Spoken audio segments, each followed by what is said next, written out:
So originally they quoted me $140 for nuts and bolts. for nuts and bolts, 4 nuts per bolt. The guy actually gave it to me at cost, and the $140 cost was 38 bucks. Oh my God, are you that's serious? how much the markup is. I had a few people tell me, hey man, that's a diesel pump, and I'm like, I know it's a diesel car. Yeah. And they're like, oh really? Because I debadged it. Yeah. Too.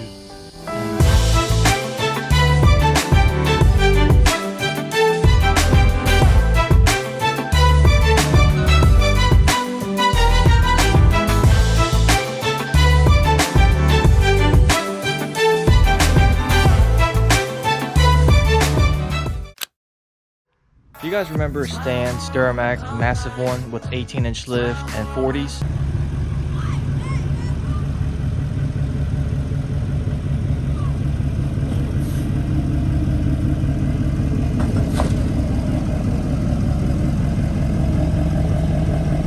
Well, here it is now. Baby car. It's a legit like a normal truck. So he pulled his suspension out, sold it. Basically, Stan took the lift off and sold it because he's building that truck for Sema 2021.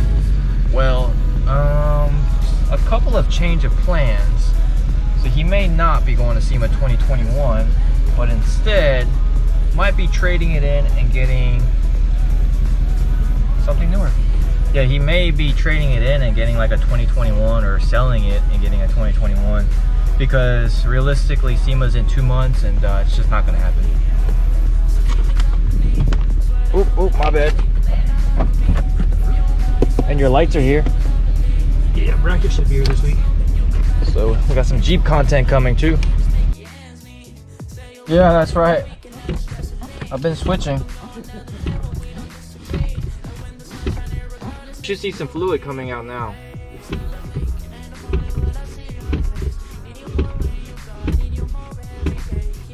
It's on there? Yeah.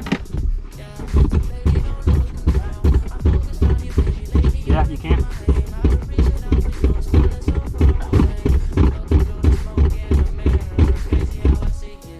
I wonder if the master cylinder got air in it.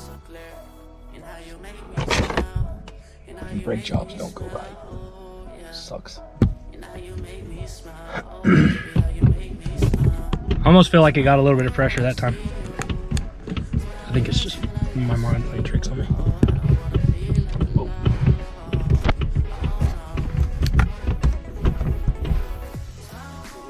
You got some fluid?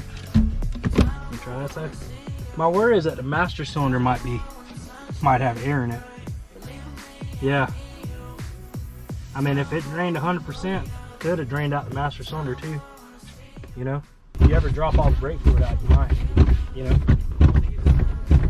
like he switches them out. See, it sat so long that it drizzled all the brake fluid out from the top completely 100%, which means there's nothing in the system. So I'm wondering if air is in the master cylinder is causing us not to get pressure.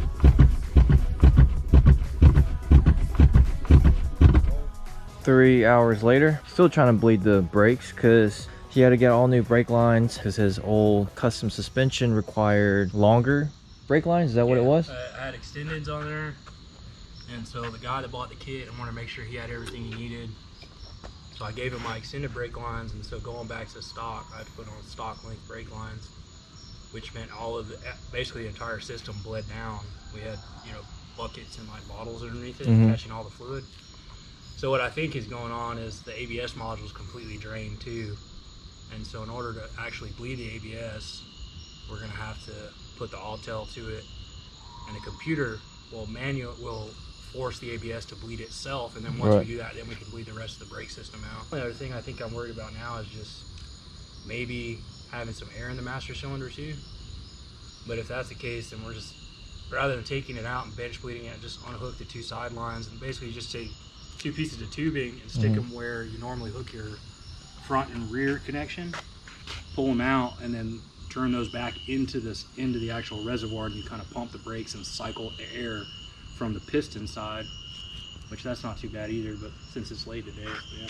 And then you got a custom suspension on it before, so you had to get some parts, OEM parts, to make your truck work. So like bolts, man, I went to the dealer, I went to the Chevrolet dealer here in town, ordered, you know, 4 bolts for my lower A-arm. I ordered new bolts. Basically, the whole truck suspension is pretty much new. All of the bolts have been replaced. Rather than using like I've heard, and people have two different trains of thought. You can reuse your A-arm bolts, and I've heard that you can't. So I'm with the theory that you can't, because once you put 150 I think pounds of torque on it is what you're supposed to put on the lower control arm. You're stretching the bolt slightly, and a stretched bolt never returns back to its shape. So once you put more pressure, you stretch a little bit more, and you run the risk of snapping the lower control arm bolt. So I ordered 4 new ones, 4 bolts, 4 nuts. That was it. Took almost 3 weeks to get here. How much was that? So originally they quoted me $140 for nuts and bolts. For nuts and bolts, 4 nuts per bolt. The guy actually gave it to me at cost, and $140 cost was $38. Oh my God, are you serious? Yeah, that's how much the markup is. Dude, that's ridiculous. Yeah, if you can buy them online somewhere else, do that. But I looked at a couple of other places. There's like GM Wholesale or something online. Yeah. And when I did that, their prices are really low. The problem is I ordered it, I had a confirmation number, it never got charged to my account, and I called, nobody answers the phone. I left a message, nobody called me back. I never saw the parts that I ordered, so I just had to start sourcing parts from other places. The good thing was, like, they sold the cam and caster bolts about everywhere, sells that. So I just bought them on, I think, Amazon or something, and had them shipped over. My rear brake lines, I finally just bought them from a dealer online that has a store on Amazon. So they were like $40, which wasn't too bad for both the axle to the body brake line. And then the front, I had to replace both my soft brake lines going from the body to the caliper, which I bought those at like Advanced. Tons of bolts, man. I don't know how many trips I made to like Ace Hardware. As long as they're 10.9 and they're the right thread, I mean, you're good.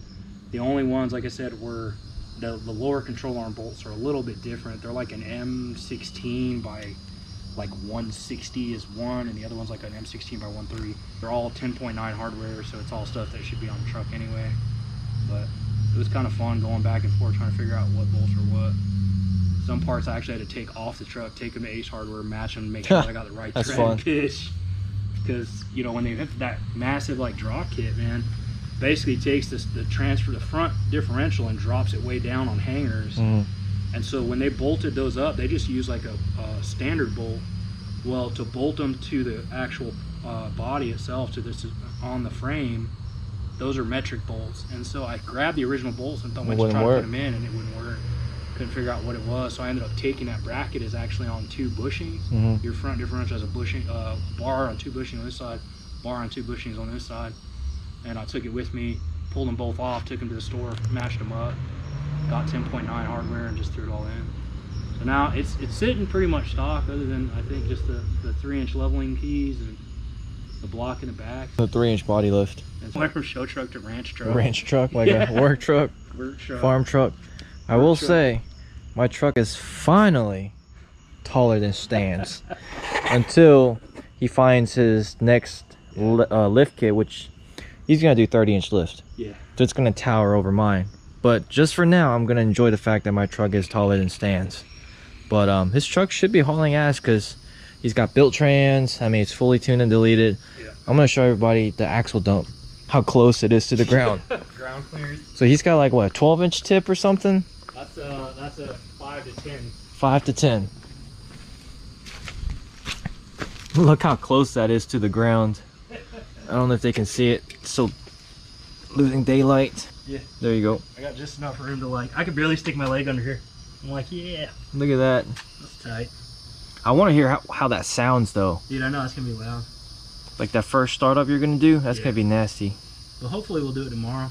Yeah, we were hoping to get everything finished up today and take this out for a spin, just because Stan hasn't driven it in what, 2 months? I think it's been like 2 months, man, yeah, since I took it down. And I know he's missed it. He's been driving his good old Saturn. Yeah. The beater. And the gangster Saturn. Yeah. On the bright side, he does have a badass Jeep too, or his wife's. But she don't let me borrow it that much. Exactly. I know that you miss driving your truck, especially. Yeah. Stan's truck was down when we all went to Daytona, and I know for a fact he missed having a truck there with everyone else just cruising. After seeing like withdrawals. Truck, yeah, that makes me want to. You were like a crackhead, like having withdrawals. Dude, I was like, I want 53s, I want freaking everything on my truck now. But I think it's the smarter move for me is, well, I love this truck, man. It's been a lot of fun. just to go ahead and do something like a 21. I'm maybe patient enough to try to hold out for a 22 and hope to do like a new interior in it. Because they showed the 1500, right? The Sierra has that new interior. I don't think they're going to do it. You don't think it's 22? 22, they're thinking about doing what's called a limited. Yeah. So they're doing a limited, which is like the classic body. And then they're going to do maybe a 22 and a half redesign or something like that. That's what they talked about. I don't know if I can wait that long. I don't know. I just need a new body style. I'm jealous of y'all's giant cabs. I feel like my cab is tiny. Well, it's the only thing I'm skeptical about buying these trucks for the next 6 months to a year is because of the chip shortage. They've been sitting in a shipyard somewhere for a year. That can't be good for your truck. Paint wise and any having fuel in it for 6 months to a year that not moving. Yeah, I don't think that would be good.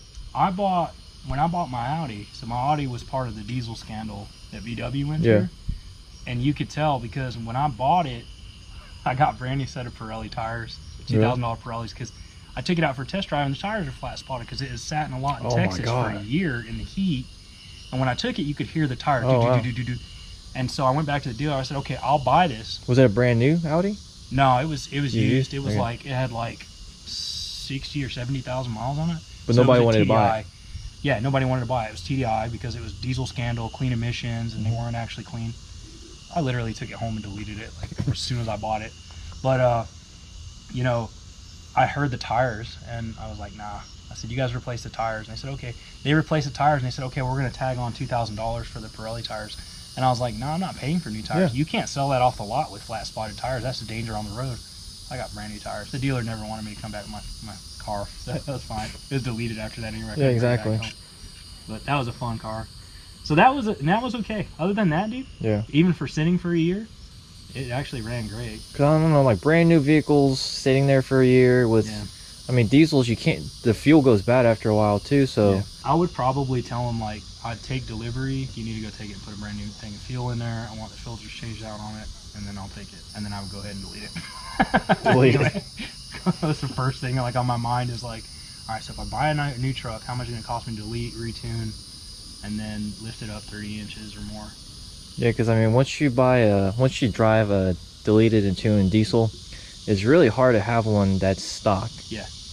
Like for me, it was nice when it was kind of stock for a week, maybe 2 weeks, just because it was kind of quiet and everything. And once you have to start adding def in it, like nope, not doing this. I hated that. And then after I took my Audi one time, dude, to the dealer, let him service it, because this is an oil change at Audi is $297. Damn. Yeah, it's super. Do you put def in those too? They do take def. They have a def tank in them.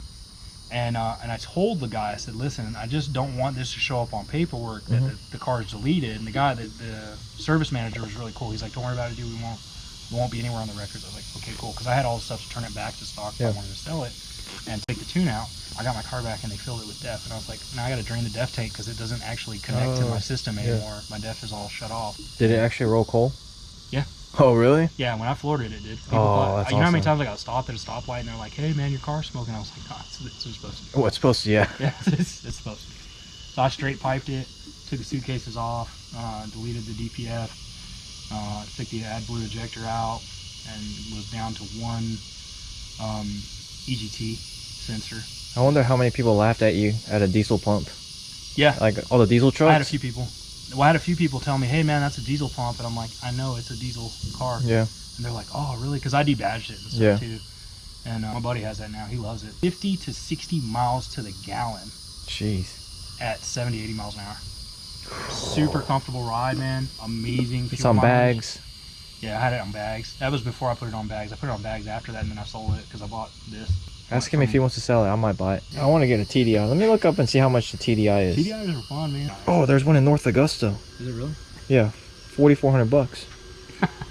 The diesel Audi that Stan was talking about, we will have it on the channel in a couple weeks because there's a couple of things that we need to do on that vehicle. So let me know in the comments below if you guys want to see a little bit more of that Audi. Just because it is still a diesel vehicle. I know it's not a truck, but I think it's really cool to see a car that is diesel and it's actually tuned and deleted too. So it does blow out black smoke if you stomp on it, kind of like a diesel truck. So Let me know in the comments below if that's something you guys want to see, because that'll let me know like how much of the footage I should capture.